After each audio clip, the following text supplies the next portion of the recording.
Mark సువార్త మొదటి అధ్యాయము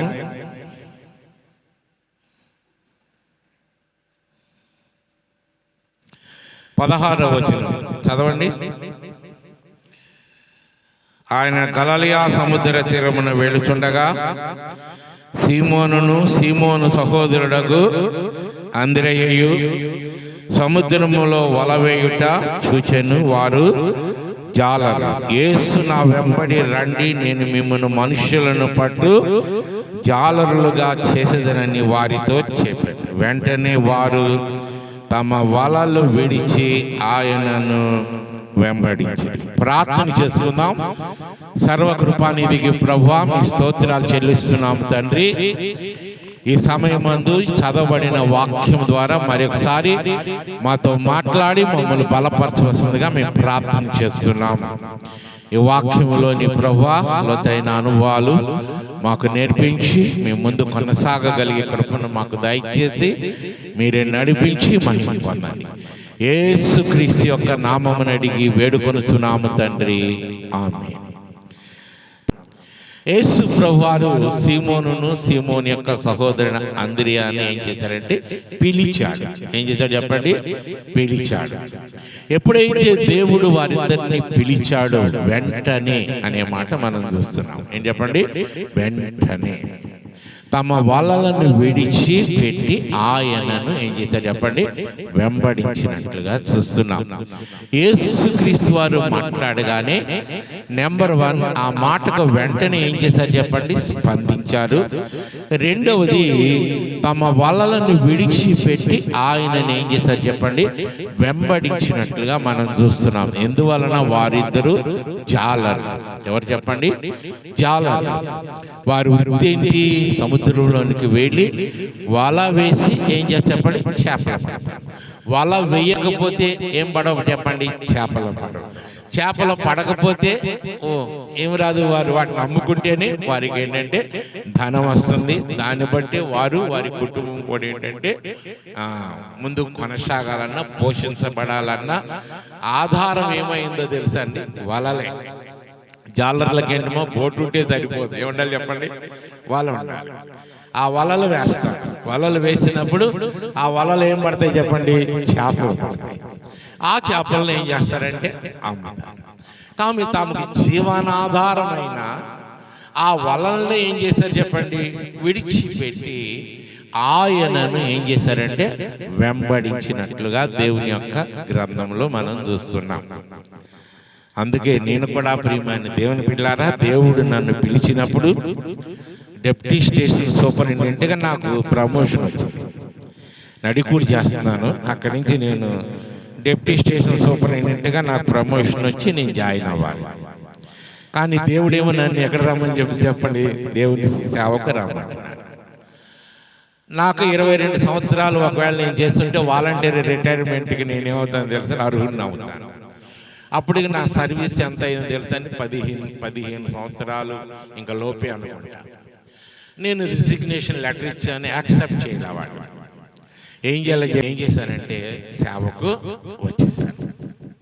అందుకే నాకు పెన్షన్ కానీ లేదా రైల్వే నుంచి ఏ బెనిఫిట్స్ రావడానికి కారణం ఏంటంటే వారు అంటే ఉద్యోగం అంటే వాలంటీర్ రిటైర్మెంట్ ఇచ్చే వరకు ఉండుంటే నాకేమొచ్చేది? డబ్బులు వచ్చాయి, పెన్షన్ వచ్చేది, ఫస్ట్ క్లాస్ పాస్ ఉండేది. ఇప్పుడు రైల్వే ఏమైనా చేసినా హాస్పిటల్ ఫెసిలిటీస్ ఉండే, చాలా ఉండే. కానీ జీవనాధారమైన ఉద్యోగాన్ని నేను ఏం చేశానంటే విడిచిపెట్టేసి దేవుడు నన్ను పిలిచాడనే ఉద్దేశంతో ఆయన ప్రియమైన దేవుని బిడ్డలారా, సబ్జెక్టు దాని గురించి నేను కాదు. కానీ ఈ రోజున నేను చెప్పాలనుకున్న ఒక విషయం ఏంటంటే దేవుడి స్వరం విన్నారు, దేవుని మాట విన్నారు. వెంటనే వారు ఏం చేశారు? స్పందించారు. మొట్టమొదటి స్పందించారు. వెంటనే ఏం చెప్పండి? వెంటనే ఏం చేశారు? స్పందించి వాళ్ళను విడిచిపెట్టి ఆయనను ఏం చేశారంటే వెంబడించారు. ప్రియమైన దేవుని బిడ్డలారా, దైవ సేవకుడు నేనవునండి, విశ్వాసులమైన మీరవనండి, సంఘమైన మనందరం కూడా దేవుడు మనందరినీ పిలుచుకున్నాడు. దేవుడు మనందరినీ ఏం చెప్పండి, పిలిచాడు. అంతేకాదు, ఇప్పుడు ఏం చేస్తున్నాడు దేవుడు? తన వాక్యం ద్వారా నాతోను మీతోనే ఏం చేస్తాడు చెప్పండి, మాట్లాడుతున్నాడు. జాగ్రత్తగా వినాలి. తిమోతి బోరస్ కాదు ఇక్కడ మాట్లాడుతుంది. ఎవరు చెప్పండి? దేవుడు మాట్లాడుతున్నాడు. ఎవరితోనూ? మీతోనూ మాట్లాడుతున్నాడు, నాతోను. ఎందువలన? దేవుని వాక్యము 2 అంచుల వాడి అయిన ఖడ్గం. మీతో మాట్లాడుతూ ఉంటే నాతో కూడా ఏం చేస్తా చెప్పండి, మాట్లాడుతూ ఉంటుంది. ప్రియమైన దేవుని యొక్క సంగమా, చూడు యోహాను సువార్త 8వ అధ్యాయము 12వ వచనం ఒకసారి చదువుకుందాం. యేసు ప్రభువారు ఒక విషయం చెప్తారు అక్కడ. యేసు, నేను లోకమునకు వెలుగును, నన్ను వెంబడించువాడు చీకటిలో నడువక జీవపు వెలుగు కలిగి ఉండునని వారితో చెప్పాను. యేసు ప్రభువారు అక్కడ వచ్చిన జన సమూహంతో చెప్తున్నాడు, నేను ఈ లోకానికి ఏమైనా చెప్ప వెలుగునై ఉన్నాను అన్నాడు. ఏమని చెప్పండి? వెలుగునై ఉన్నాను. రెండవది, నన్ను వెంబడించువాడు. జాగ్రత్త, వాళ్ళని విడిచిపెట్టి దేవుణ్ణి ఏం చేశారంటే వెంబడించారు. మనందరం కూడా ఇప్పుడు ఏం చేస్తాం చెప్పండి, దేవుణ్ణి వెంబడిస్తున్నామా లేదంటారా? చెప్పరేంటండి? దేవుణ్ణి మనము నమ్ముకున్నాం, యేసుప్రభు బిడ్డలుగా మనము మార్చబడ్డాం. మరి ఆయనను వెంబడించువారు చీకటిలో నడువాక. ఏం చెప్పండి? చీకటిలో నడువాక అంటే దేవుని నమ్ముకున్న మనము ఎక్కడ నడవకూడదు చెప్పండి? చీకటిలో నడవక. చీకటి దేని గుర్తు అని చెప్పాను మీకు చాలా సందర్భాల్లో. పాపానికి, అవిధేయతకు గుర్తు, తిరుగుబాటుకి గుర్తు. ఆజ్ఞాతి క్రమమే ఏం చెప్పండి? పాపం. దేవుడు ఏదైతే చెయ్యమన్నాడో అది చెయ్యక ఉండడాన్ని ఏమన్నారంటే పాపము. దాన్ని ఏమన్నా చేస్తే చీకటి. కాబట్టి మనం ఎందులో నడవకూడదు చెప్పండి? చీకటిలో నడవక ఏ వెలుగు అన్నాడు? జీవపు వెలుగు కలిగి ఉండునని వారితో చెప్పాను. ప్రియమైన దేవుని యొక్క సంగమా, ఇలా ఇప్పుడు మనకు రాత్రి అయిపోయింది. రేపు ఉదయం అవగానే ఏమొస్తుంది చెప్పండి? సూర్యుడు వస్తాడు. రాగానే ఏమొస్తుంది? వెలుతురు వస్తుంది. ఎవరి వలన వస్తుంది అది? సూర్యుని వలన వస్తుంది. ఇక్కడ దేవుడు అన్నాడు, ఈ వెలుగు వేరు, జీవపు వెలుగు వేరు. ఏం చెప్పండి? జీవపు వెలుగు. చూసారా? జీవపు వెలుగు అనే మాటకు అర్థం ఏంటంటే ఏమండి, నిత్యము అది వెలుగుతూనే ఉంటుంది. అది ఎవరిచ్చారు చెప్పండి? యేసు ప్రభువారు మనందరికి కూడా ఏం చేశారంటే ఆ జీవపు వెలుగుని ఇచ్చాడు. ఎలా ఇచ్చాడు అంటే మనందరికీ తెలుసు. దేవుడు ఈ లోకానికి మానవుడిగా వచ్చాడు, మనందరి కొరకు తన యొక్క ప్రాణాన్ని పెట్టాడు, తన రక్తాన్ని చిందించాడు, తిరిగి 3వ దినాన లెగిచాడు. ఆయన యొక్క పరిశుద్ధ రక్తం ద్వారా మనందరినీ నీతిమంతులుగా మార్చి కేవలం కృప ద్వారా మనందరినీ రక్షించి ఆ జీవపు వెలుగులోనికి, ఆ నిత్య జీవంలోనికి నిన్ను నన్ను మనందరినీ ఏం చేశాడంటే నడిపించాడు. దేవుని స్తోత్రం, హల్లెలూయా. కాబట్టి మనందరం యేసుక్రీస్తుని వెంబడిస్తున్నామని చెప్పుకుంటున్న మనము ఎక్కడ నడవకూడదు చెప్పండి? చీకటిలో నడవకూడదు. ఎక్కడ నడవకూడదు చెప్పండి? చీకటిలో. ఎక్కడ నడవాలి? జీవపు వెలుగు. ఆ జీవపు వెలుగు ఎవరు? యేసు ప్రభువారు. కానీ యేసు ప్రభువారు ఏ రీతిగా అయితే మనల్ని జీవించమని చెప్పారు, యేసుక్రీస్తు వారు ఏ రీతిగా అయితే మనం ఉండమని చెప్పారు, ఆ రీతిగా వెంటనే దైవ సేవకుడు నేనవునండి విశ్వాసుల మీరైన స్పందించి దేవుని యొక్క చిత్తానుసారంగా దేవుని ప్రజలమైన మనం కొన్ని వాటిని విడిచిపెట్టి దేవుని మనం ఏం చేయాలి తెలుసా? వెంబడించాలి. ఆమేన్. దేవుని స్తోత్రం. ఈరోజు చాలా మంది దేవుని దగ్గరికి వస్తున్నారు, కానీ చాలా వాటిని ఏం చేయాలి? విడిచిపెట్టకుండానే దేవునికి ఏం చేస్తారంటే ముందుకు నడుస్తున్నారు. కానీ దేవుని చిత్తం అది కాదండి. ఎందుకంటే 1 పేతురు రాసిన పత్రిక 2వ అధ్యాయం 9-10 వచనాల్లో చూస్తే, అయితే మీరు చీకటిలో నుంచి ఆశ్చర్యకరమైన తన వెలుగులోనికి మిమ్మల్ని పిలిచిన వాని గుణాతిశయములను ప్రచురము చేయు నిమిత్తము ఏర్పరచబడిన వంశమును, రాజులైన యాజక సమూహమును, పరిశుద్ధ జనమును, దేవుని సొత్తైన ప్రజలై ఉన్నారు. ఒకప్పుడు ప్రజగా నుండక ఇప్పుడు దేవుని ప్రజ అయితేని, ఒకప్పుడు కనికరింపబడక ఇప్పుడు ఏం చేయబడ్డామంట? మనము కనికరింపబడ్డాం. ఇక్కడ కూడా చెప్తున్నాడు పేతురు గారు, ఆశ్చర్యకరమైన వెలుగు అంటున్నాడు. ఎవరితో చెప్తున్నాడు? సంఘముతో చెప్తున్నాడు. యేసు ప్రభువు వారు కూడా ఏం చెప్పాడు? నేను జీవపు వెలుగును అన్నాడు. చీకటిలో ఒకప్పుడు మనం ఎక్కడున్నాం? పాపములో ఉన్నాం. కానీ ఇప్పుడు ఎక్కడికి వచ్చాం? ఆశ్చర్యకరం వెలుగు అంటే జీవపు వెలుగులో వచ్చాం. ఎందుకు వచ్చాం చెప్పండి? ఆయన యొక్క గుణాతిశయములు మనందరూ ఏంటంటే ప్రచురము చేయడానికి ఏర్పరచబడిన ఆ వంశమును, రాజులను, యాజక సమూహమును, ఇంకోటి అది పరిశుద్ధమైన జనం. మన ఎవరు చెప్పండి? పరిశుద్ధమైన జనం. అంతేకాదు, మన ఎవరు సొత్తు? దేవుని సొత్తు అయిన ప్రజలమై ఉన్నాం. దేవుని స్తోత్రం కలుగునుగాక. మనం మన సొత్తు కాదు. మన ఎవరి సొత్తు చెప్పండి? దేవుని సొత్తు. అంటే ఒకప్పుడు అన్నాడు ఇక్కడ, మనం ఒకప్పుడు ప్రజగా ఉండక, అంటే ఒకప్పుడు మనం ఎవరం కాదు, దేవుని ప్రజలం కాదు. ఇప్పుడు ఎవరి ప్రజలమై ఉన్నాం? దేవుని ప్రజలమైన. కానీ దేవుని ప్రజలమైన మనందరం కూడానండి దేవుడు పరిశుద్ధుడు కనుక, దేవుని సొత్తు అయి ఉన్నాం కనుక, దేవుని ప్రజలమైన మనందరం కూడానండి ఎవరి గుణాశయములు ప్రచురం చేయాలి చెప్పండి? దేవుని యొక్క గుణాశయములు ప్రచురం చేయుడు. అంటే మనలో ఎవరు కనపడాలి? దేవుని యొక్క గుణ లక్షణాలు కనబడే రీతిగా ఈ లోకంలో మనం ఏం చేయాలంటే ముందుకు కొనసాగాలి. దేవుని స్తోత్రం. హల్లెలూయా, హల్లెలూయా.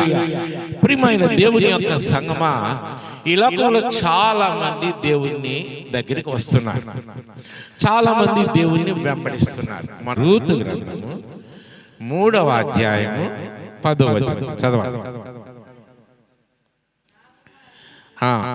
అతడు, నా కుమారి, యెహోవా చేత నీవు దీవెన నొందిన దానవు.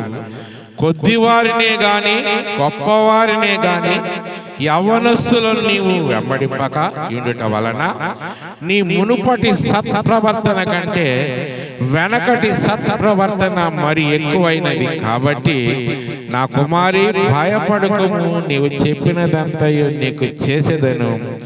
నీవు యోగ్యురాలవని నా జనులు ఎరుగుదురు. ఆమేన్. దేవుని స్తోత్రం కలుగును గాక. ఎవరి గురించి మాట్లాడదు సార్? రూతు గురించి. బోయజ్ ఏంటి అనమ్మా మాట్లాడు. రూతు ఎవరు? మోయాబీయురాలు. ఎవరు చెప్పండి? అంతేకాదు, ఆమె పేరు పూజారి. అదేనా? పూజారిని. అదేంటండి కదా. అతని భర్త ఏం చేస్తారంటే విగ్రహాలు, బొమ్మలు ఏంటంటే తయారు చేసేవాళ్ళు.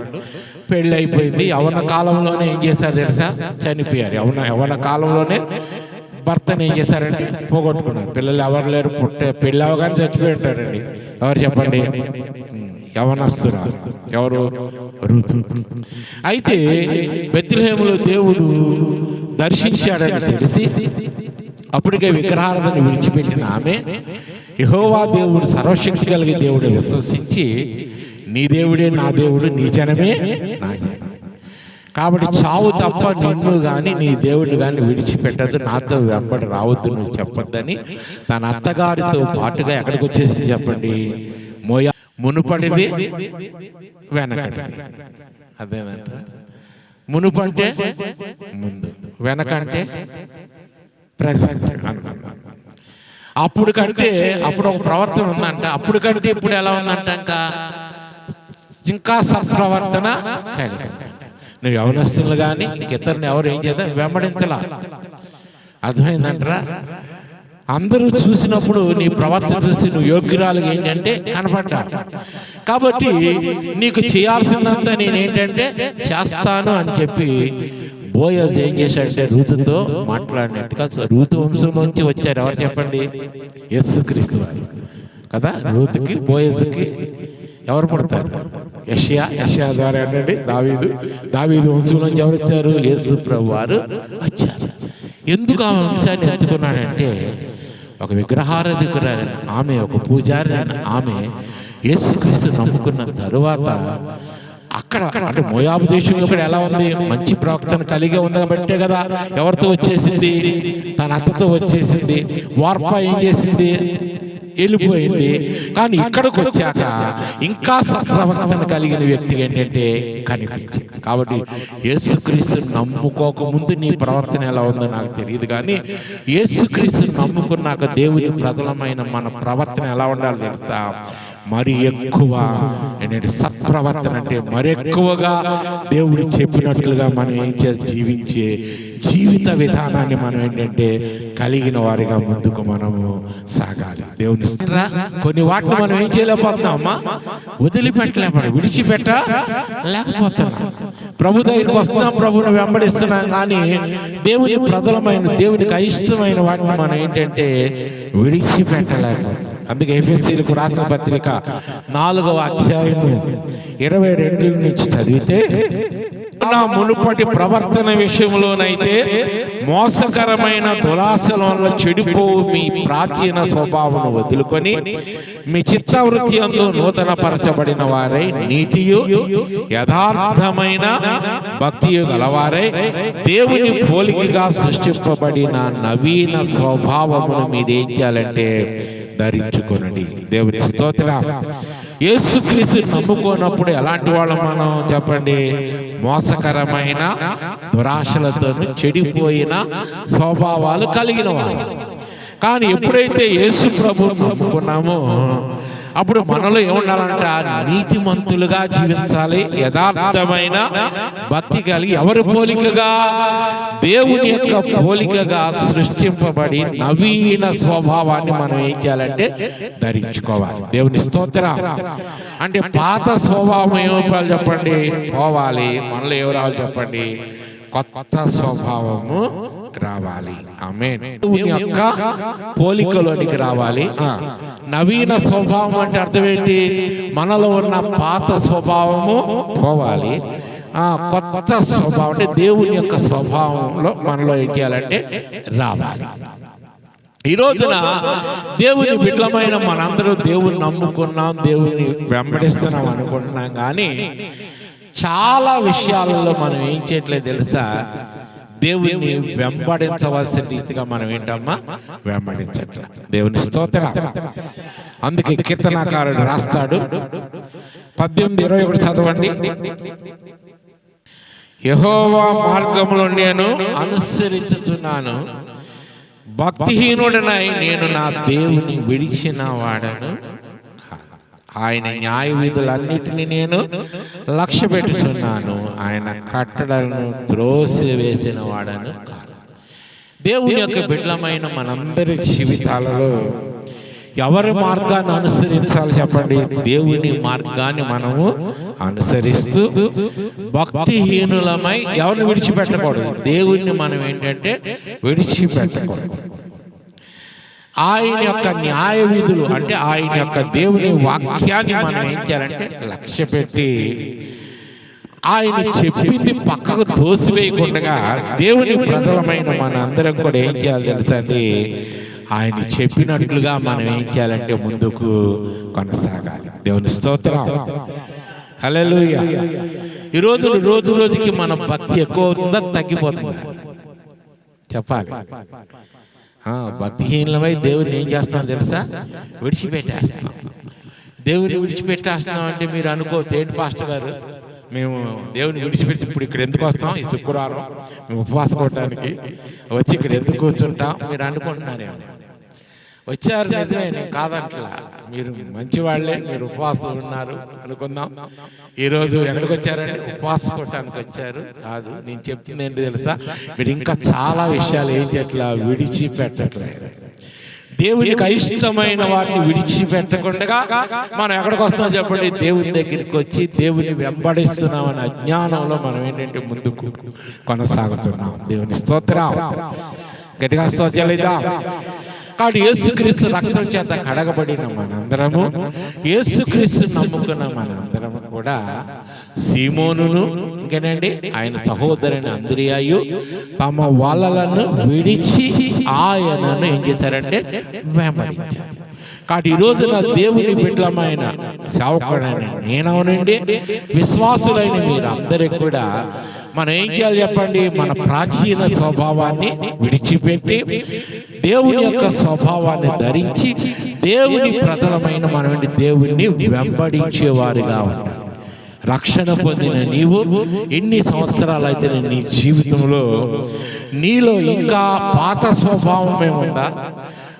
ఆ పాత లక్షణాలతో ముందు కొనసాగుతున్నావా, లేదా కొత్త స్వభావం దేవుని స్వభావం కలిగి దేవుల్లో ముందు కొనసాగుతున్నామో లేదో ఒక్కసారి మనల్ని మనం పరిశీలన చేసుకుందాం. దేవుని స్తోత్రం. ఒకటి, పాపాన్ని విడిచిపెట్టలేకపోతున్నాం. రెండోది, ద్వేషాన్ని ఏంటండి విడిచిపెట్టలేకపోతున్నాం. మూడవది, బూతులు విడిచిపెట్టలేకపోతున్నారు. నాలుగోది ఏంటండి అసూయలు, అబద్ధాలు మాట్లాడలేదు. అర్థమైందంటారా? అసూయ, మత్సరము, అల్లరితో కూడిన ఆటపాటి సినిమాలు, ఇంకేంటి చెప్పండి, సీరియల్స్, విగ్రహారాధన, కొంతమంది తాగుడు, కొంతమంది సిగరెట్లు, కొంతమంది సినిమాలు, కొంతమంది దొంగతనాలు, కొంతమంది వ్యభిచారం, కొంతమంది ఏంటంటే విభేదాలు, కొంతమంది కొండాలు. అర్థమైందంటారా? కొంతమంది ఏమో స్వాభిమానం అందామా దాన్ని ఏమంటారు, మావోడు. మావోడు అంటే పాస్టర్ గారు మా అబ్బాయికి సంబంధం చూడండి కానీ కులం వాళ్ళే కావాలంట. మరి మిగతా కులాల్లో రక్తం ఏమన్నా పచ్చగాను పసుపుగా ఏమంటుందో లేదా పులుకొంటుందో నాకు తెలియదు కానీ అర్థమైందంటారా? ఇవన్నీ వదలం.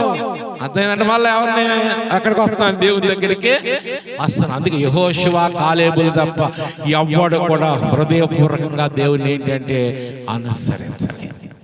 ఈ రోజున దేవుని ప్రధానులు చెప్పుకుంటూ దేవుని నమ్ముకుని దేవుని సన్నిధికి వస్తున్న మనము దేవుడు ఏదైతే చేయొద్దు అంటున్నాడో, ఏదైతే ఆయనకి ఇష్టం లేదు వాటినే మనం ఏంటంటే చేస్తున్నాం. వాటినే ఇష్టపడుతూ మరలా దేవుని వెంబడిస్తున్నాం. అజ్ఞానంలో ఉంటున్నాము. జాగ్రత్త. దేవుని ప్రజలమైన మనందరం కూడా ఆ పరలోక రాజ్యానికి వెళ్ళాలంటే ప్రియమైన దేవుని బిడ్డలారా మనందరం కూడా ఏం చేయాలి తెలుసండి? దేవుని యొక్క వాక్యానుసారమైన జీవితంలోనే మనం ఏం చేయాలంటే ముందుకు కొనసాగాలి. దేవుని స్తోత్రం. హల్లెలూయా, హల్లెలూయా. కాబట్టి ప్రియమైన దేవుని యొక్క సంగమా, ఈ రోజున దేవుని ప్రజలమైన మనందరం కూడా గమనించండి. ఇంకా నువ్వు ఏమైనా విడిచిపెట్టకపోతే, కొంతమంది కోపాన్ని విడిచిపెట్ట, కొంతమంది మాట్లాడితే అబద్ధాలు ఆడతా ఉంటారు, కొంతమంది బాగా ఉంటే ఏం చేయరండి తట్టుకోలేరు. అదేంటంటారా? చాలా చాలా చాలా చాలా ఇంకా నీలో ఉన్నాయేమో, వాటిని విడిచిపెట్టకుండా ఇంకా నువ్వు ప్రభు దగ్గరికి వచ్చి నువ్వు ముందు కొనసాగుతున్నావేమో. అవి నిన్ను ఎక్కడ తీసుకెళ్ళదు. నువ్వు ఎక్కడన్నా ఇంకా చీకట్లో ఎవడైనా నన్ను వెంబడించిన వాడి చీకటిలో నడవక ఏంటంటే జీవపు వెలుగులో నడుస్తా. జీవపు వెలుగులు అంటే క్రీస్తు యొక్క ఆ యొక్క సంపూర్ణతలోనికి, క్రీస్తు యొక్క స్వభావంలోనికి మార్చబడి యేసు ప్రభు యొక్క గుణ లక్షణాలతో యేసు చెప్పినట్లుగా మనం ఏం చేయాలమ్మా? ముందుకు కొనసాగాలి. ఆమేన్. గట్టిగా స్తోత్రం చెల్లిద్దాం. కొన్ని వదలలేక ప్రభుని ఏంటంటే వెంబడించవలసిన రీతిగా మనం ఏంటంటే వెంబడించగలుగుతాం. ప్రియమైన దేవుని బిడ్డలారా, ఇంకా నువ్వు జాగ్రత్తగా వినండి. ఇంతకాలమైనా ఒకవేళ నీ జీవితంలో భూ సంబంధమైన విషయాల కొరకే ఇంకా చూస్తున్నావా, లేదా ఇన్ని సంవత్సరాలైనా కూడా ఇంకా నాలో చాలా వాటిని విడిచిపెట్టలేకపోతున్నాను, ఇంకా నాలో ఏంటంటే ఆయన యొక్క అంటే ఆ రూపాంతరం చెందవలసిన రీతిగా నేను చెందలేకపోయానని ఆలోచన నీలో ఉందో లేదో నాకు తెలియదు. కానీ తలలు వంచండి, కళ్ళు మూసుకోండి, ప్రార్థన చేసుకుంటాం.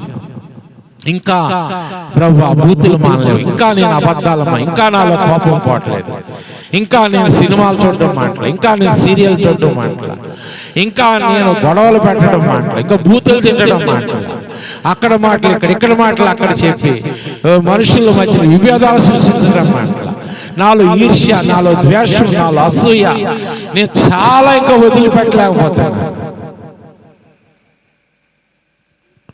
నిన్ను నమ్ముకున్నాను, నిన్ను వెంబడిస్తున్నాను అనుకుంటున్నాను, కానీ నీకు అయిష్టమైన వాటిని విడిచిపెట్టి నిన్ను వెంబడించవలసిన రీతిగా, నిన్ను అనుసరించవలసిన రీతిగా పూర్ణ హృదయంతో, పూర్ణ స్వభావంతో నేను అనుసరించలేకపోతున్నాను ప్రభు, నన్ను క్షమించు ప్రభు. నీ రక్తంలో నన్ను కడిగి పరిశుద్ధపరిచి ప్రభు.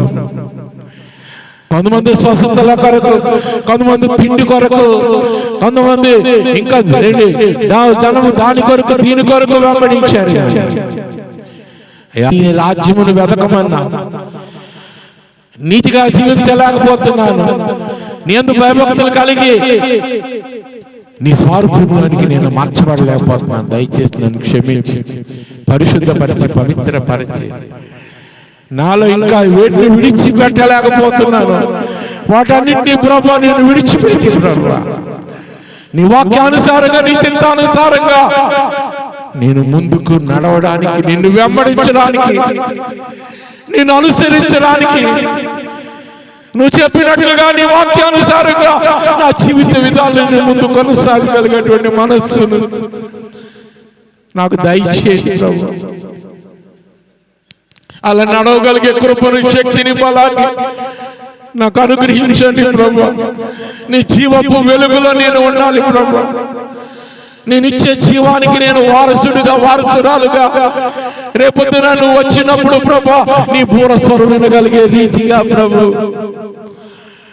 ఆ జీవపు వెలుగులు, ఆశ్చర్యకరమైన వెలుగులు, పరిశుద్ధమైన జనముగా నేను నీ సొత్తును ప్రభు, నాకు నచ్చినట్లుగా, నాకు ఇష్టం వచ్చినట్లుగా నేను జీవించకూడదని ఈరోజు నాతో మాట్లాడినందుకు నీ స్తోత్రాలు. ఆయన క్షమించండి, పరిశుద్ధపరచండి. నీకు నాకు ప్రభు ఆటంకముగా ఉన్న వాటిని, నీకు అయిష్టమైన వాటన్నిటిని కూడా నేను విడిచిపెట్టి, నీకు అయిష్టమైనవి నాకు కూడా అయిష్టముగా నేను భావించి, నువ్వు చెప్పిన రీతిగా నీలో నడవగలిగే కృపను దయచేయండి ప్రభు. నేను అలా ఉండలేకపోతున్నాను ప్రభు. నన్ను క్షమించి ఈరోజు నాకు సహాయం చేయి ప్రభు. అటువంటి హృదయాన్ని నాకు దయచేయి. కాలేబు యెహోషువలకు ఇచ్చిన అటువంటి కృప నాకు దయచేయండి ప్రభు. పూర్ణ హృదయంతో ప్రభు, పూర్ణ మనస్సుతో ప్రభు నేను అనుసరించడానికి నీ కృపను నాకు దయచేయండి ప్రభు. Thank you father. ఈరోజు నీ వాక్యం ద్వారా నాతో కూడా వచ్చిన సంఘంతో నువ్వు మాట్లాడినందుకు మీ స్తోత్రాలు. ఎంతమంది అయితే వాక్యం వింటున్నారో ప్రభువా, వారందరూ కూడా ప్రభువా వీటిని విడిచిపెట్టలేకపోతున్నారు ప్రభువా. వాటిని విడిచిపెట్టి ప్రభువా నీ వాక్యానుసారమైన జీవితం జీవించగలిగే కృపను దయచేసి నడిపించి మీరే మహిమ, ఘనత, ప్రభావములు పొందవలసిందిగా నజరేయుడైన యేసుక్రీస్తు యొక్క నామమును అడిగి వేడుకొనుచున్నాము తండ్రి, ఆమేన్.